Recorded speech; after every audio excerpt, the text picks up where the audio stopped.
Infra और realty sector के दिग्गज एनएमपी को कैसे देख रहे हैं, वित्तीय संस्थान और इंडस्ट्री एक्सपर्ट्स की एनएमपी को लेकर क्या राय है, जानने की कोशिश करेंगे आज प्रॉपर्टी प्लस में बेहद खास मेहमानों के साथ। तो सबसे पहले मैं उन मेहमानों का आपसे परिचय कराता हूं।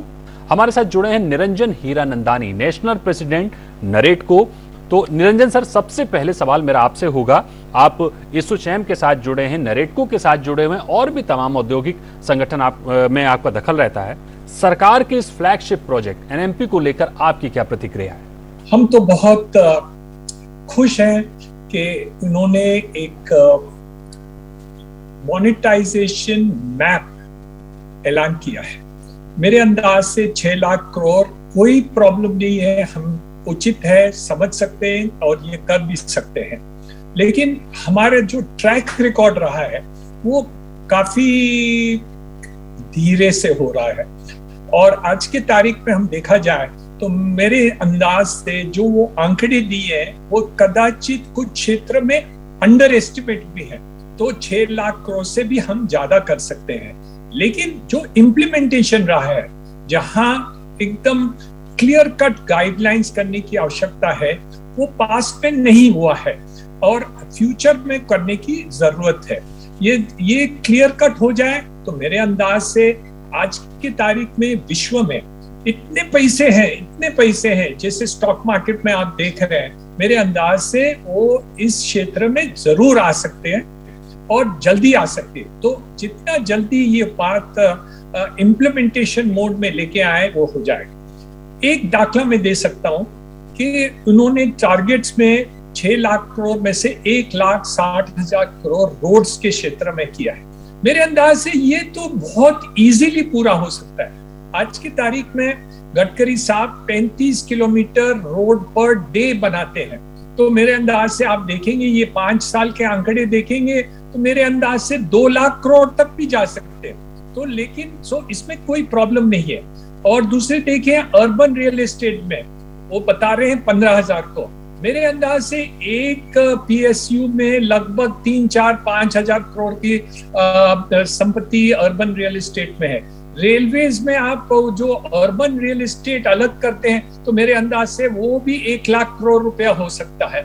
लेकिन हम इसको सबको जुड़ाएं और 6 लाख करोड़ भी कर दें तो मेरे अंदाज से हम बहुत खुश होंगे।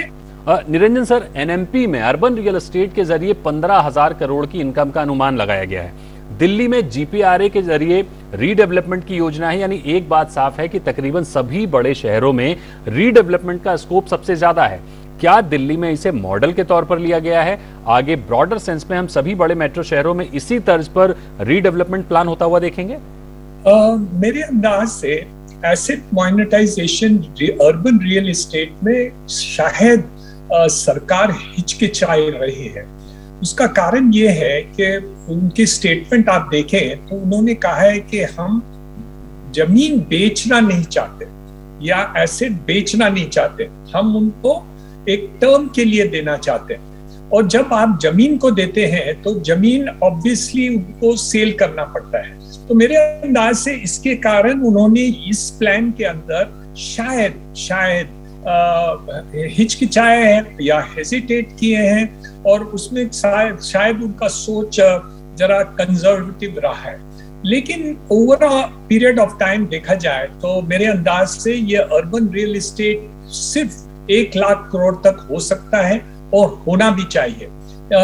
अर्बन सेंटर्स क्रिएट करना चाहिए, टाउनशिप मॉडल्स क्रिएट करना है, वहां इंफ्रास्ट्रक्चर करने की आवश्यकता है, और ये सब हम करेंगे तो मेरे अंदाज से क्वालिटी ऑफ लाइफ जो अर्बन सिटीज में आज डिग्रेड हो रहा है उनको फिर हम वापस उभरा दें। तो लेकिन इसमें भी हमें इन्वेस्टमेंट करने की आवश्यकता है और एसेट मोनेटाइजेशन भी हो सकता है। लेकिन उनको ये बात में सोचना है कि ये जमीन जो डेवलपमेंट हो जाता है तो अल्टीमेटली तो वो ट्रांसफर करनी पड़ेगी या लॉन्ग लीज के ऊपर देनी पड़ेगी। ये 10 साल या 15 साल या 20 साल के लीज में नहीं जमता है। तो लगभग 30 इयर्स 60 इयर्स के लीज में या 99 इयर्स के लीज में करें तो मेरे अंदाज से अर्बन रियल एस्टेट लगभग 1 लाख करोड़ की अलग मूल्य हो सकती है। निरंजन सर, तमाम रिसर्च कह रही है कि कोरोना रिवर्स माइग्रेशन के चलते वापस टीयर 2 या 3 शहरों में लोगों का फोकस बढ़ा है। एक्सपर्ट्स का भी मानना है कि टीयर 2 शहरों में ग्रोथ बढ़ेगी, संभावनाएं ज्यादा दिख रही हैं। तो क्या एनएमपी में भी टीयर 2 शहरों पर फोकस रहेगा या फिर हम इन्हीं गिने चुने शहरों का विस्तार देखेंगे? दीपक जी, निमिष जी ने एकदम क्लियर कट बताया कि ये सब हमें देखना है कि रेजिलियंस कौन से शहर में है। वो टीयर 1 हो या टीयर 2 हो, उससे मतलब नहीं रहता।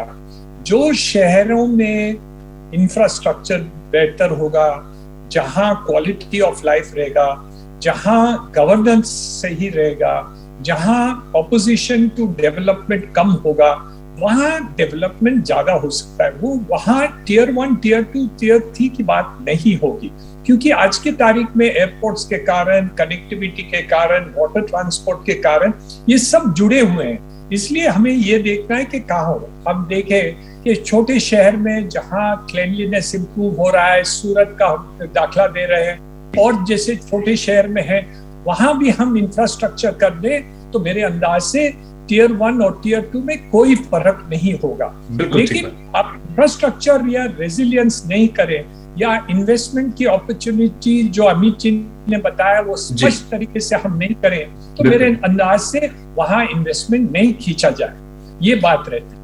यानी मोटे तौर पर इस चर्चा का सार निकालने की कोशिश करें तो ऐलान ठीक है, एग्जीक्यूशन जितना जल्द हो और मुद्रीकरण का तरीका तय करेगा कि कितना सफल होने वाला है ये मोनेटाइजेशन।